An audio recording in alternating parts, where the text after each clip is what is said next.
आज सुबह खबर आई, लेकिन उस खबर से ज्यादा एक सवाल हर तरफ गूंज रहा था। आखिर जाते जाते उनकी आखिरी इच्छा क्या थी? लोग बस इतना कह रहे हैं, आशा ताई अब नहीं रही, आशा भोसले। पर सच मानो, दिल इस बात को मानने के लिए तैयार ही नहीं है, क्योंकि कुछ आवाज़ें खामोश नहीं होती, बस महसूस होना बंद हो जाती हैं। उनके आखिरी दिनों में सब कुछ धीरे धीरे थम रहा था।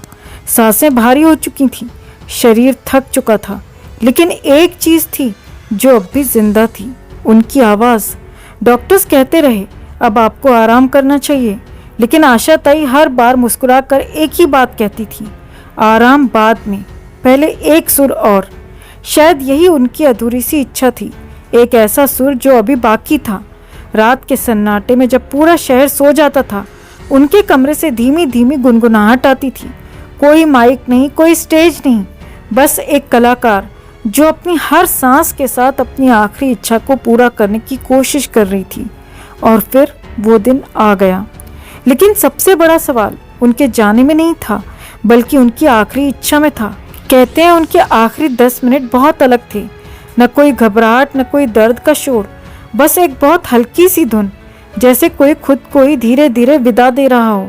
वहाँ मौजूद लोगों ने कुछ ऐसा महसूस किया जिसे वो आज तक शब्दों में नहीं बता पा रहे। किसी ने कहा वो गुनगुना रही थी, किसी ने कहा नहीं वो सिर्फ हवा थी। लेकिन शायद सच इन दोनों के बीच कहीं था, क्योंकि आशा ताई सिर्फ एक इंसान नहीं थी, वो एक एहसास थी, और एहसास आखिरी सांस के बाद भी जिंदा रहते हैं। शायद यही उनकी सच्ची आखिरी इच्छा थी कि जब वो जाएं तो खामोशी में नहीं, सुरों में जाएं। कोई रोना धोना नहीं, कोई शोर नहीं, बस एक अधूरा सा गीत जो कभी खत्म ना हो। आज लोग रो रहे हैं क्योंकि उन्हें लगता है आशा ताई चली गई, लेकिन सच तो ये है उन्होंने अपनी आखिरी इच्छा पूरी कर ली। वो गई नहीं, वो बस एक गीत बन गई जो हर दिल में, हर याद में, हर अकेलेपन में धीरे धीरे बजता रहेगा। क्योंकि कुछ लोग मरते नहीं, वो अपनी आखिरी इच्छा में ही हमेशा के लिए जी जाते हैं।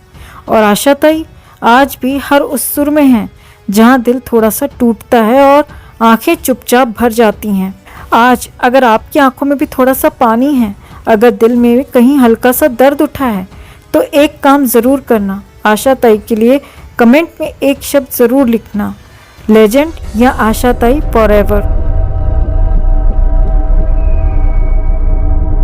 क्या हो अगर आप रात के 2 बजे सो रहे हों और अचानक खाली घर में किसी के चलने की आहट आए? क्या हो अगर आप अकेले हों, लेकिन फिर भी आपको लगे कि कोई आपको देख रहा है? और सोचिए अगर ये सब उसी घर में हो जहां एक लाश 3 दिन तक सड़ती रही हो। ये कोई फिल्म की कहानी नहीं है, ये हकीकत है। बॉलीवुड की सबसे रहस्यमयी अदाकारा परवीन बाबी के उस फ्लैट की। मुंबई जुहू समंदर के किनारे एक लग्जरी आलीशान फ्लैट, जहां से बाहर का नज़ारा किसी सपने जैसा है, लेकिन अंदर डर अपनी सांसें लेता है। 20 जनवरी 2005 परवीन बाबी की मौत, लेकिन असली खौफ उनकी मौत के बाद शुरू हुआ। 3 दिन तक उनकी बॉडी उसी घर में पड़ी रही, दरवाजे बंद, कमरा बंद, और अंदर मौत का सन्नाटा। आज 21 साल बाद भी वो फ्लैट खाली है। क्यों?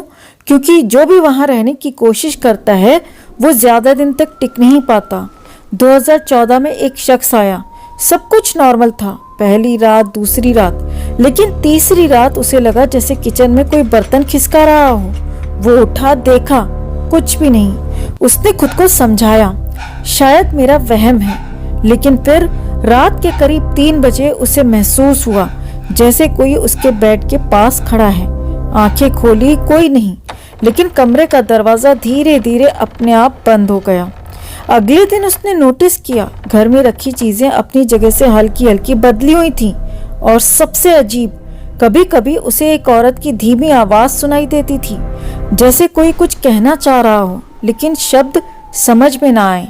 3 दिन बाद वो शख्स बिना कुछ बताए वहां से भाग गया। आज भी उस फ्लैट के दरवाजे पर नाम लिखा है, परवीन बाबी, किराया 4 लाख महीना, लोकेशन परफेक्ट, फ्लैट लग्जरी। फिर भी कोई नहीं रहता। लोग कहते हैं ये सिर्फ डर है, दिमाग का खेल, लेकिन कुछ लोग अब भी मानते हैं कि उस घर में कुछ अधूरा है, कुछ ऐसा जो आज भी वहीं ठहरा हुआ है। अब सवाल ये है, क्या ये सिर्फ लोगों का वहम है यह सच में उस घर में कुछ ऐसा है जो आज भी किसी को चैन से जीने नहीं देता। आप बताइए, अगर आपको ये फ्लैट आधी कीमत में मिल जाए तो क्या आप उसमें रहना चाहेंगे, या फिर कुछ दरवाजे हमेशा बंद ही अच्छे होते हैं? कमेंट में ज़रूर बताइए और वीडियो को लाइक और शेयर कर अपना प्यार और सपोर्ट भी ज़रूर दिखाइए।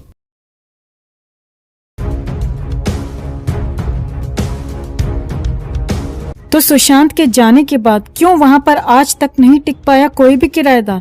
पिछले किराएदार के साथ उस घर में ऐसा क्या हुआ था कि उल्टे पांव भाग खड़ा हुआ? क्या सचमुच उस घर में अब भी भटक रही है सुशांत की आत्मा? आपको दिखाते हैं, बताते हैं सब। आप भी इस खबर को ज्यादा से ज्यादा लाइक और शेयर कर अपना प्यार और सपोर्ट दिखाएं और कमेंट में इसे लेकर आप भी अपनी बात, अपनी राय जरूर रखें। चैनल के साथ जुड़कर चैनल को सब्सक्राइब कर हमारी आवाज बने। तो आज हम एक खास विश्लेषण लेकर आए हैं दोस्तों, आप लोगों के लिए। ये विश्लेषण उन घरों के बारे में है जहां हत्या या आत्महत्याओं की कोई बड़ी हाई प्रोफाइल घटना होती है, और इन्हीं में से एक घर है मशहूर एक्टर सुशांत सिंह राजपूत का। आज से 3.5 साल पहले 14 जून 2020 को मुंबई के जिस फ्लैट में सुशांत सिंह राजपूत की मौत हुई थी, आज उस फ्लैट को ना तो कोई किराए पर लेना चाहता है और ना ही कोई खरीदने के लिए तैयार है। यानी सुशांत सिंह राजपूत के इस घर में कोई रहने के लिए तैयार नहीं है। जो तस्वीर आप देख रहे हैं, सुशांत सिंह राजपूत जब जिंदा थे तब उन्होंने अपने घर की ये शूटिंग की थी, और इन तस्वीरों में उन्होंने अपना घर दिखाया था कि उन्होंने कैसे बड़े प्यार से, बहुत क्रिएटिविटी के साथ अपना ये घर तैयार किया है। किस दीवार पर कौन सा पेंट किया है, रंगों का सिलेक्शन कैसे किया है, घर को किस तरह सजाया है, ये उन्होंने पूरे देश को बताया था। फिर इसी घर में, इसी सुंदर से शानदार घर में सुशांत की मौत हो गई, और तब से लेकर अब तक इस घर को किराए पर देने की कई बार कोशिशें हो चुकी हैं। इसका किराया भी कई बार कम किया गया है, डिस्काउंट पर इसे देने की कोशिश की गई है, लेकिन फिर भी कोई भी परिवार इस घर में आकर रहना नहीं चाहता। और यहाँ बात सिर्फ इस घर की नहीं है, बात और भी घरों की है। कभी आपने सोचा है कि जिन घरों में हत्या या आत्महत्या की हाई प्रोफाइल वारदातें होती हैं, उन घरों का बाद में क्या होता है? आज हम आपको सुशांत का घर तो दिखाएंगे ही, बताएंगे कि सुशांत के घर में लोग रहना क्यों नहीं चाहते, लेकिन इसके साथ ही हम आपको नोएडा भी लेकर चलेंगे। नोएडा के जिस घर में आरुषि तलवार रहती थी और जहाँ पर आरुषि की हत्या हुई, उस घर का बाद में क्या हुआ? इसी तरह निठारी की जिस कोठी में लगभग 20 लोगों की हत्या हुई थी, 15 से 20 लोगों की, अब वहाँ कौन रहता है? और दिल्ली के बुराड़ी के उस मकान में जहाँ एक ही परिवार के 11 लोगों ने एक साथ आत्महत्या कर ली थी, अब वहाँ कौन रहता है? हमने इन तमाम लोकेशंस को लेकर एक रिपोर्ट आपके लिए तैयार की है, जिसमें आपको ये बताने की कोशिश की गई है कि जब किसी घर में ऐसी कोई बड़ी दुर्भाग्यपूर्ण वारदात होती है तो बाद में उन घरों का क्या होता है। मुंबई की माउंट ब्लैंक सोसाइटी का ये वही घर है जहां 14 जून 2020 को एक्टर सुशांत सिंह राजपूत की संदिग्ध परिस्थितियों में मौत हो गई।